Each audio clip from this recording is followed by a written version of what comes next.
My legs were still heavy from the last round of memory tests when I settled into the cold chair in the examination room. The paper on the table crinkled under my hand each time I adjusted my weight, and a faint dizziness lingered from the bright lights in the hallway. I tried to steady my breathing, but the quiet in that small room had a way of making every thought feel louder. Then the door cracked open behind me, just enough for a voice to slip through. My brother whispered, "He'll forget what he signs anyway." And in that moment, danger stepped into the room with me. I didn't move. The words hung there, thin but sharp, like they were meant for someone who wasn't supposed to hear them. My brother's tone wasn't soft with worry or thick with guilt. It was calm, practiced, almost sure of itself. That certainty hit harder than the whisper. Something in me tightened, not in fear, but in recognition. I'd heard him speak like that before when he was setting things up behind closed doors. Before I could turn my head, the door opened wider and the doctor walked in. He must have caught enough of the whisper to understand it wasn't casual talk. His step paused for a fraction of a second, the kind of pause a man makes when he sees more than he was meant to. My brother straightened, as if a string had pulled him upright and pasted a warm smile onto his face. That smile didn't match the voice I had just heard. The doctor's eyes moved between us, slow and controlled. He didn't ask what he'd walked in on, and he didn't pretend he hadn't heard anything. Instead, he gave a polite nod to my brother and walked over to his desk. It was the kind of silence that says more than any question could. I watched the way his hand hovered over my chart a second longer than usual, like he was trying to understand the room before he understood the paperwork. My brother stepped inside fully and closed the door behind him, careful and quiet. He kept that friendly expression on his face as he came to my side, but the edges of it were too tight. I could see the tension in the corners of his jaw, the faint movement of his fingers tapping against his leg. He stood too close, like he wanted to claim space that wasn't his. I didn't pull away, but I didn't look at him either. Sometimes stillness tells a man you heard what he hoped you didn't. The doctor began asking routine questions, but even those sounded different now. Each one felt like it carried a second meaning, something underneath the surface. He glanced at my brother only when necessary, then looked back at me with a quiet focus. It was subtle, but I caught it. He was watching for something, measuring the tension in the air between us. My brother chimed in before I could answer a question, talking too much, filling the space with little comments meant to sound helpful. He rested a hand on my shoulder, light and performative, like a man acting out the role of a supportive sibling. But his eyes never softened. When he leaned in to speak to the doctor, his words were polished, polite, and far too eager. The shift was too fast, too smooth. It felt less like concern and more like rehearsed behavior. When the doctor told him he'd like a few minutes alone with me to review the results, my brother hesitated. It was a tiny delay, but noticeable enough that the doctor lifted his head. My brother recovered quickly and nodded with a forced laugh, saying he'd wait outside. But I saw it, the flicker of irritation across his face before he stepped out. As the door clicked shut, the room felt heavier. The doctor didn't rush to speak. He simply looked at me, studying me the way a man studies a puzzle he didn't expect to find. I didn't offer an explanation. I didn't ask what he'd heard. I just met his eyes and waited. Because that whisper, that single line, wasn't a careless moment. It was a sign of something planned, something bigger waiting behind it. I sat there a long moment after the doctor left the room, letting the quiet settle around me. It had been years since anyone questioned my judgment out loud, yet the echo of my brother's whisper kept turning over in my head. I'd built most of my life on the idea that I could stand on my own, even after my wife passed. Losing her forced me to learn routines alone, cooking simple meals, managing bills, keeping the house running with steady hands. I never asked anyone for help, not even when grief made the days feel heavier than they should have. I managed because I had to. My brother wasn't around back then. He drifted in and out of the years after her passing like a man stepping into shadows and stepping back out only when the light suited him. We shared blood, yes, but life had pulled us in different directions long before either of us admitted it. He came back into my life only after my doctor suggested a mild cognitive checkup last year.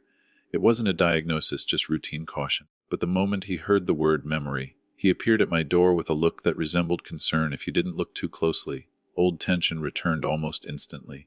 He had always wanted to steer family decisions, even when I was the one living through them. When we were younger, he took charge of conversations, of choices, of where money should go. It was easier to let him talk back then than to argue with him.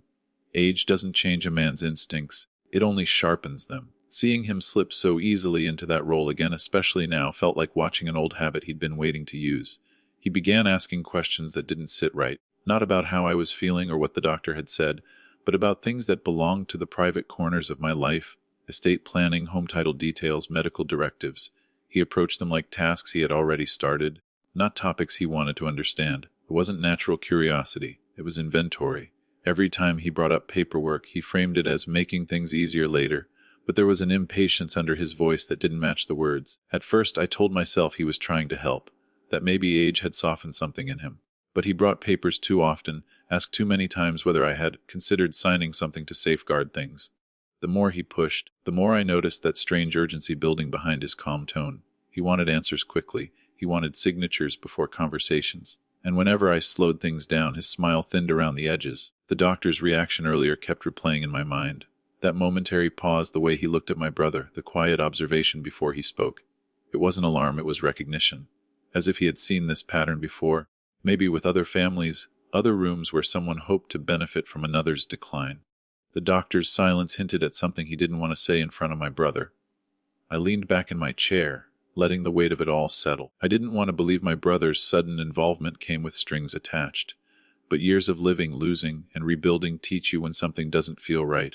His timing wasn't kindness, it was convenience. A thought surfaced, quiet but sharp enough that I couldn't ignore it. Why was he preparing for choices I never agreed to make? Why now? Why this urgency? I didn't have the answers yet, but I felt the first real shift inside me. Doubt had taken its place at the table, steady and unwelcome, and I knew it wouldn't leave easily. My brother showed up the very next morning without calling first, stepping into my house like a man who had been invited. He carried a thin stack of papers in his hand, waving them with a confidence that didn't match the situation. He said they were forms from the doctor, slid under his door by the clinic overnight. I took them without comment, but even before I sat down to look them over, I knew something was wrong. The paper was too thin, the print too faint, like someone had copied a copy of something that never belonged to a medical office in the first place. I read the first page slowly, letting my eyes trace every date, every small line of text. The appointment listed at the top was from 6 months ago, a checkup that had nothing to do with memory testing.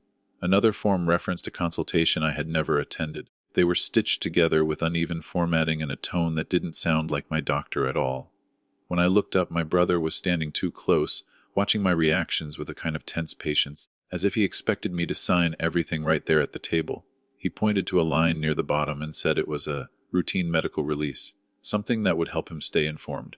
He said it lightly, but the pressure underneath it was impossible to miss. He eased a pen toward me as though handing it to a child who needed prompting. I didn't take it. Instead, I asked him why the dates didn't match any of my visits. His smile flickered, small but visible, and he brushed it off as clerical mistakes. Anyone who has lived long enough knows mistakes don't line up so neatly.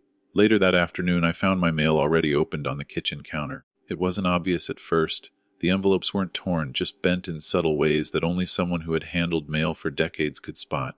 2 insurance statements were missing entirely, though I remembered seeing their envelopes in the box earlier that week.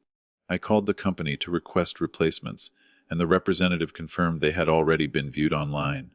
I hadn't logged into that account in months. As I moved through the house, a sense of intrusion followed me. The drawer where I kept my financial papers was slightly ajar, even though I knew I'd closed it tightly after sorting documents last weekend. Nothing was missing, but several folders weren't aligned the way I left them. Someone had gone through them in a hurry and tried to set everything back in place, but not with enough care.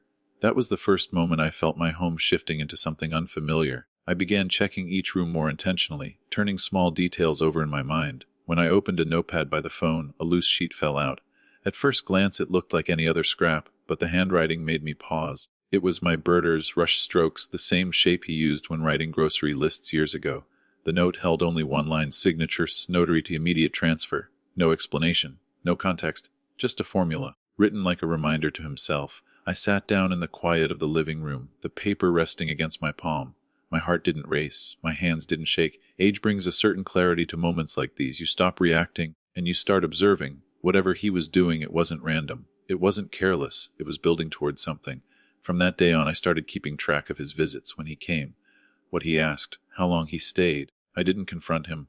There was nothing to confront yet, only pieces scattered across my life like crumbs leading somewhere I couldn't see. But I knew one truth with absolute certainty. Threads that don't line up eventually lead to the thing someone hoped you'd never find. I waited until the morning light settled across the kitchen table before dialing my doctor's number. I wanted my mind clear, my voice steady, no room for misunderstanding. When the receptionist transferred me, the doctor answered with the same calm tone he always used, the tone of a man who listened before speaking. I told him about the medical release forms my brother had brought over. I didn't add emotion, only the facts, dates that didn't match, wording that sounded off. The doctor didn't even pause before saying he hadn't issued any releases at all. The certainty in his reply felt like a door closing on any hope that this was just confusion. Later that day, my brother stopped by again, acting as if the previous visit had never happened. I placed the papers on the table between us and asked where he had gotten them. He didn't look surprised, he just let out a soft laugh and said he must have printed the wrong forms. When I asked from which email or which office, he waved the question away like it was a joke I had taken too seriously. He drifted into another topic before I could press, but the way he avoided the answer told me more than any explanation would have. A few hours after he left, I walked through the hallway and noticed something new on the locked filing cabinet in my study. 3 thin scratches curved around the keyhole, fresh enough that the metal still held a different shade of silver. I leaned closer, running a finger over the marks. They were small, but they spoke clearly. Someone had tried to open the cabinet without the key. No drawer inside held cash or valuables, only documents, deeds, old financial statements, things someone would look for if they were building a picture of my life on paper instead of through conversation. When my brother returned the next morning, he brought up power of attorney the way some men bring up the weather, casual, effortless, pretending it was harmless. He said it while pouring himself a glass of water, as though he knew I wouldn't object if the words arrived wrapped in normal routine. He didn't push for a signature that time, but the placement was intentional. He wanted the idea planted, watered, ready to grow the next time he needed it. That night, I sifted through the papers in the cabinet, checking each folder for signs of disturbance. Most things were untouched, but a thin sheet of paper had slipped behind the tax records. At first, I thought it was just misfiled, but when I pulled it out, the heading made my stomach tighten. A printed email confirmation for an appointment. The name on the request wasn't mine, it was my brother's, and the appointment was for a competency review scheduled in my name without my knowledge. The email ended with a note, family member concerned about early decline. I had never asked for that review. I had never shown signs that required it. Someone else was building a story on my behalf, one piece at a time, hoping no one would question the source. The next day at the clinic, the doctor met me with a level of seriousness he hadn't shown before. He closed the door behind us and sat down across from me, setting my file aside. He didn't ask about symptoms or memory lapses. Instead, he asked how I was managing at home, whether anyone else handled my paperwork, and if I felt pressured to make decisions quickly. His tone held a subtle edge, the kind that comes from seeing patterns in other patients, other families, other quiet manipulations. When I mentioned the printed email, his expression changed, not dramatic but measured, like he had expected something to surface sooner or later. He asked me to come alone to the next appointment. No brother, no extra company, just the two of us. I agreed without hesitation. Walking out of that office, I understood something important. Whatever my brother was doing, he had already moved past casual interference. This wasn't concern. This wasn't miscommunication. This was a plan with steps already in motion, and I had caught only the edges of it. And for the first time, I realized how far he might be willing to go. The doctor closed the office door with a quiet click, the kind that separates routine visits from conversations that carry weight. He didn't sit behind his desk this time. Instead, he pulled a chair beside mine, opened a tablet, and rested it on his knee. There was no small talk, no lead-in, just a steady breath before he turned the screen toward me. Rows of digital entries filled the page, access logs from my own medical file. Each line held a timestamp and a user ID, and several of them were marked outside normal hours. He pointed to 3 entries I hadn't made. My name was on the account, the access was not. He explained it plainly. Someone had attempted to adjust portions of my record. Not large changes, small, calculated additions. Words like possible confusion, inconsistent recall, and monitor for early decline. They were slipped into notes from old visits, phrases I had never heard him say. I felt the air tighten around me, not from fear, but from the understanding that this wasn't guesswork anymore. Someone had tried to alter the foundation others might use to judge my capacity. The doctor scrolled to another section, revealing a cluster of requests flagged in red. These weren't from him. They weren't from me. They were for new cognitive tests and medication adjustments. Each request carried a reason, family concern about worsening memory. The language was clean, professional, and entirely fabricated. I kept my eyes on the screen, reading each line slowly, letting the reality settle. Not exaggerate, not soften, just settle. Whoever submitted those requests understood how systems worked. They had tried to move things forward before anyone asked questions. He tapped another tab, opening a form meant for internal use only. This one listed primary contact for medical decisions. Someone had filled out the section naming my brother as the preferred decision maker. It wasn't processed, but the attempt was undeniable. I stared at the words without speaking. Seeing his name there, against my wishes, against any conversation we had ever had, landed heavier than anything else so far. It was a step taken boldly, quietly, as if he believed I'd never know. The doctor didn't rush, he didn't dramatize, he simply swiped to the next part, a summary from the clinic's social worker. She had received a call from someone claiming to be me, asking questions about long-term care options and assisted decision-making plans. The voice, she noted in her file, did not sound elderly. She suspected something was off and didn't proceed, but she logged the interaction anyway. The doctor read her note aloud, his tone even, letting the words do the work. There was no room for misinterpretation anymore. These weren't mistakes. These weren't misplaced forms or misunderstandings. They were coordinated steps, each one nudging my life in a direction I hadn't chosen. My brother hadn't just been pushing paperwork in my home. He had reached into systems meant to protect me. The doctor leaned back slightly and met my eyes. He didn't look angry or overwhelmed. He looked concerned in the way a professional becomes after seeing too many patterns repeat themselves. He said these attempts matched common signs of medical manipulation, small edits, false concerns, premature involvement of social workers, and quiet efforts to reroute authority. His voice stayed level, but the words carried enough gravity to settle deep in my chest. I didn't react with shock or anger. Age teaches you how to absorb blows without folding. But sitting in that office, I felt something shift inside me. Not panic, but clarity. The whisper I'd overheard, the strange papers, the scratches on my cabinet. None of it had been in my imagination.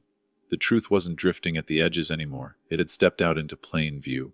My brother wasn't circling the idea of control. He was trying to take it. The Elder Protection Office was quieter than I expected when I walked in with the doctor beside me. No waiting room noise, no busy phones, just a steady hum from the ceiling vent and a desk lamp casting a thin circle of light across the officer's paperwork.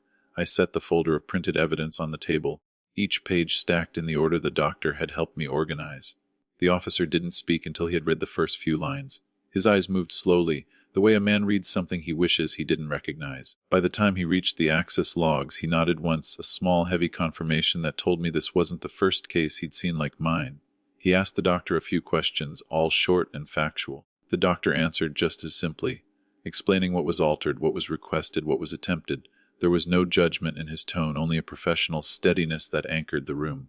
When he finished, the officer leaned back and folded his hands. He said the pattern was clear. Someone had begun trying to control both my medical narrative and my decision-making power. He didn't call it manipulation outright. He used the term pre-takeover behavior, quiet and precise, like reading a label on a file. Hearing it put into words that calmly made everything feel sharper, the officer pulled a form from his drawer and slid it toward me, not for signing, but for reference. He explained in simple terms that people who want control often start with medical framing, then move to finances.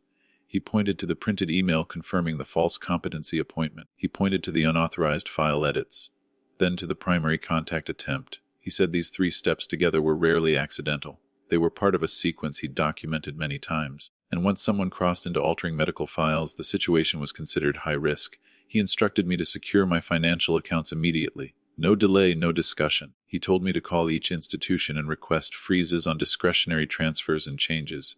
He advised me to lock up important documents somewhere outside the house, somewhere my brother couldn't reach without me present. His voice stayed even, but the speed of his instructions told me the urgency. He didn't dramatize. The doctor added his part without hesitation.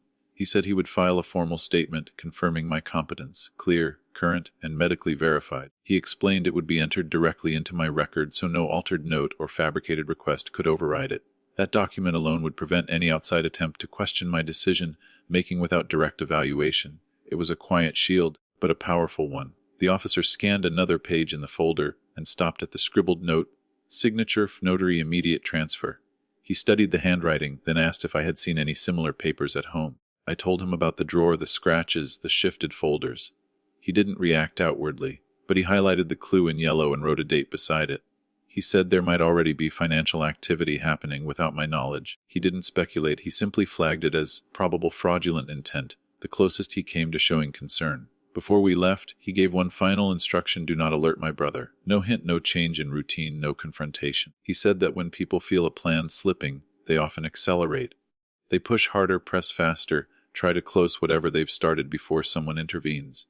The calmness in his voice made the warning heavier than if he'd raised it. As I walked out of the office, the doctor resting a hand briefly on my shoulder, I knew the line had been crossed. Not by me, but by the actions already taken in my name. There was no room for wishful thinking anymore. Whatever this was, it wasn't a misunderstanding or a temporary lapse in judgment. This was a path already in motion, and the only way through it now was with the people who knew how to stop it.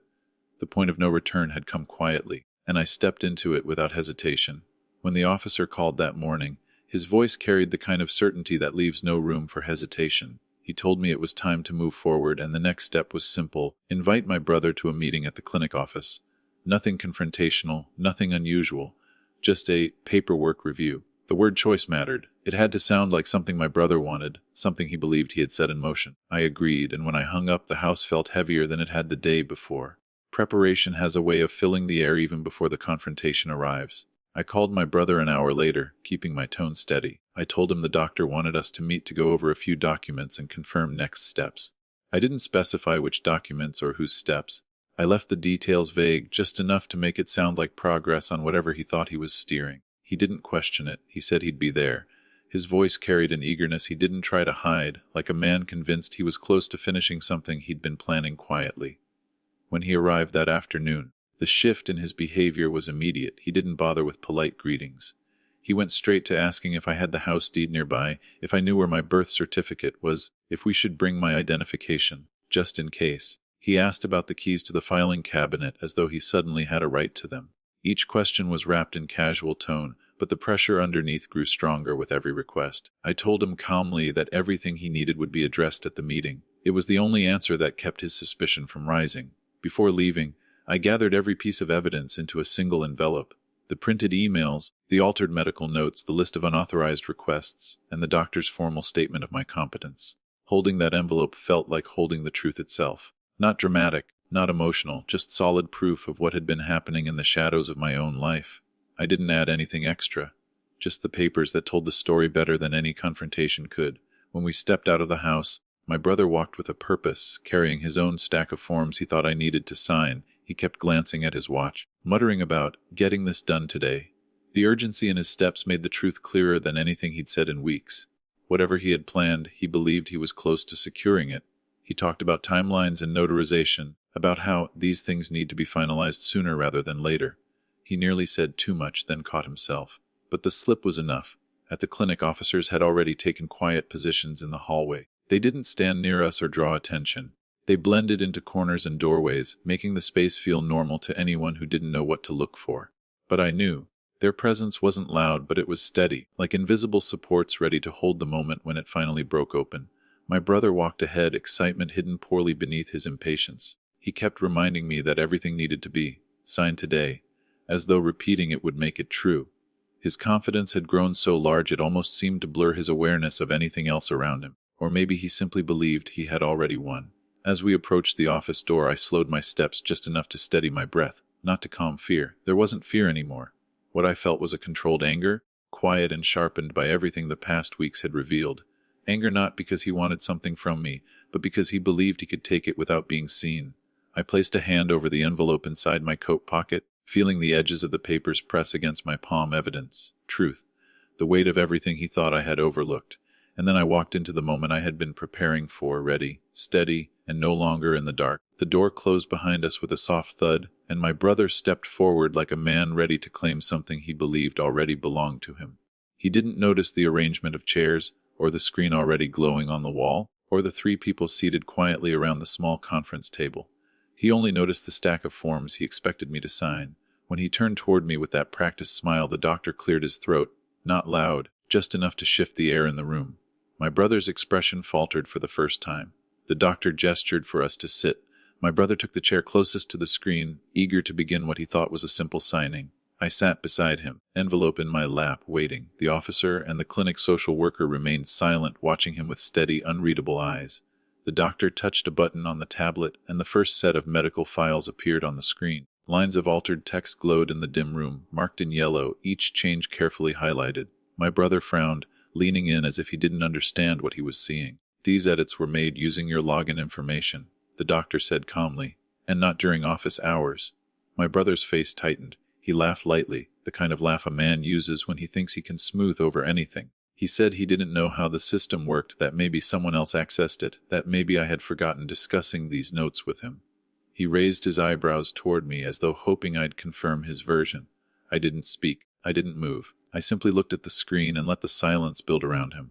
The doctor clicked again, Unauthorized requests appeared, new medication orders, cognitive exams, and a form listing him as my primary decision maker. The social worker folded her hands and said she had received a strange call attempting to set up long-term care on my behalf. My brother shook his head, insisting it was all a mix-up, that he was only trying to help manage things. Each excuse landed thinner than the last. When he finally leaned back and said, "He's been forgetting things lately," the doctor picked up a folder from the table. He opened it to the first page and slid it across the table toward him. "This," the doctor said, "is my official competence report, completed last week. Verified, signed, and filed." His voice remained calm, but the firmness underneath it left no room for interpretation. My brother stared at the document, but the confidence he had carried into the room began draining from his posture. The officer then opened the envelope I'd brought and spread the pages across the table. Emails requesting competency evaluations, drafts of altered notes, the printed notary formula my brother had written. He held up the scribbled line and set it down directly in front of him. "This handwriting is yours," the officer said. "These attempts are logged under your name and traced to your devices." None of this was authorized by him. My brother's denial shifted from certainty to desperation. He started to talk faster, accusing the systems of making errors, accusing me of misunderstanding, even accusing the clinic of mishandling information. But each attempt collapsed under the weight of the evidence laid out in quiet rows in front of him. Every lie he reached for dissolved before it could take shape. He looked at me then, searching for support he no longer had access to. The officer didn't raise his voice. He didn't threaten. He simply stated, "This is a coordinated attempt to take control of his medical and financial decision-making, and it's documented." The finality of those words broke something in my brother's posture. His shoulders sagged. His eyes darted between the screens and the papers, looking for the gap he could slip through. There wasn't one. He didn't shout. He didn't beg. But the moment he realized the truth had already formed around him, his composure cracked. Not loudly, not dramatically, just enough for the mask he'd been wearing for months to fall away. For the first time, he understood he wasn't in control, not anymore. The officer began the paperwork before my brother even left the building. There was no drama around it, no raised voices, no sense of triumph, just the steady rhythm of a man doing his job. He typed each detail into the system with deliberate care, the altered files, the unauthorized requests, the attempted appointment made without my consent. When he finally printed the formal report, the words on the page felt heavier than anything that had happened in the room. Attempted medical and financial exploitation. Seeing it written plainly, without emotion or hesitation, settled something cold and final inside me. By the end of the day, an order was filed barring my brother from any decision-making authority over me. He was removed from every contact list, every account note, every place where his name had been quietly placed without my permission. The officer made sure of it. He called each agency while I sat across from him, confirming the restrictions in real time. There was no anger in his voice, just the kind of focus that comes from knowing urgency matters more than blame. My brother, who had tried so hard to slip into the role of caretaker, now stood on the outside of my life with no access at all. My financial accounts were secured next. The bank added protections I didn't know existed: transfer blocks, identity flags, multi-step verification for anything involving changes. They placed a note stating that no decisions or signatures were valid unless made in person, by me with ID confirmed by multiple checks. I signed the forms with slow, steady strokes, feeling the final edges of vulnerability lock into place.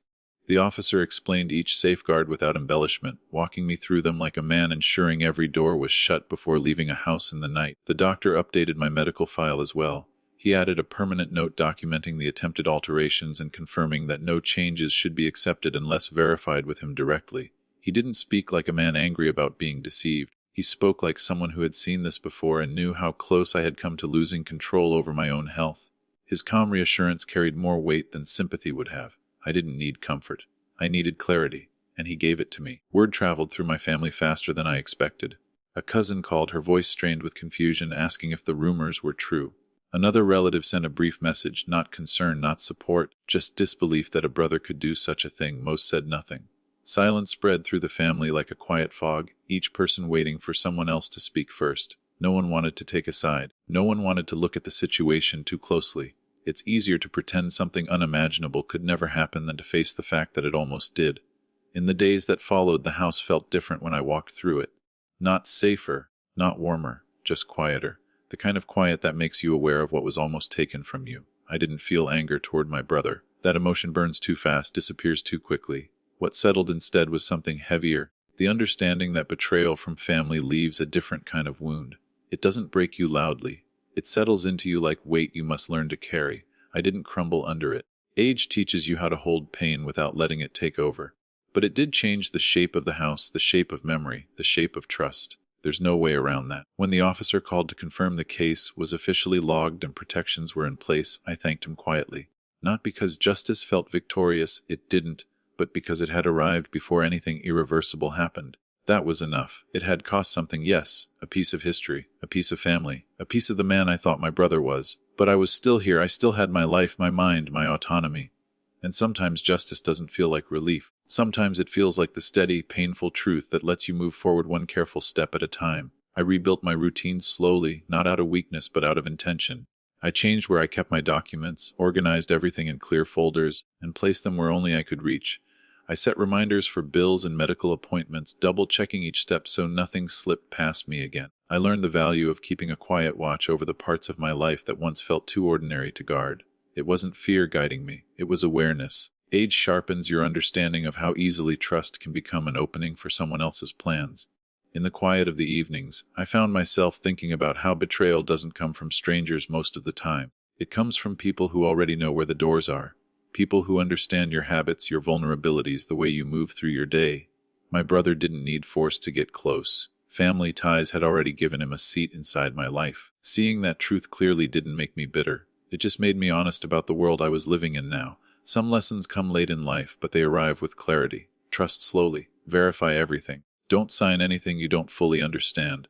Keep your documents where only you can access them.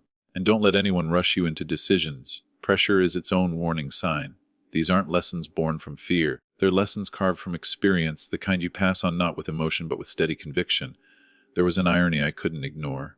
The very attempts my brother made to control my life, record edits, false requests, staged concern, became the evidence that protected me. Every step he took left a mark, a timestamp, a signature, a trail he thought would stay hidden. Those marks formed the very proof the doctor and officer used to shield me. His plan folded in on itself the moment someone looked closely. There's a strange comfort in that kind of truth. I held a deep gratitude for the doctor and the officer who handled everything without turning it into spectacle. They didn't treat me like a victim or a burden. They treated me like a man who deserved clarity and respect.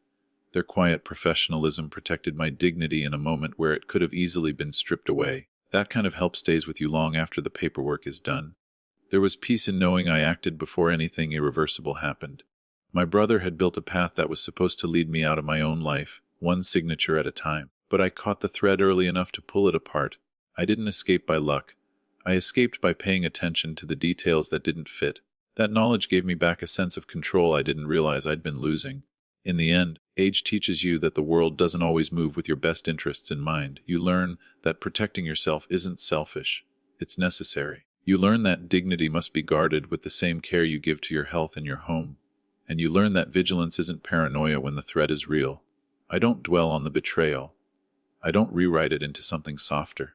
I carry it the way you carry any hard-earned truth, firmly, quietly, without letting it shape the rest of your life. The moral is simple, not dramatic. Stay aware, stay steady, and do not hand over the keys to your life to anyone, no matter how familiar their face may be. That is what age teaches you in the end.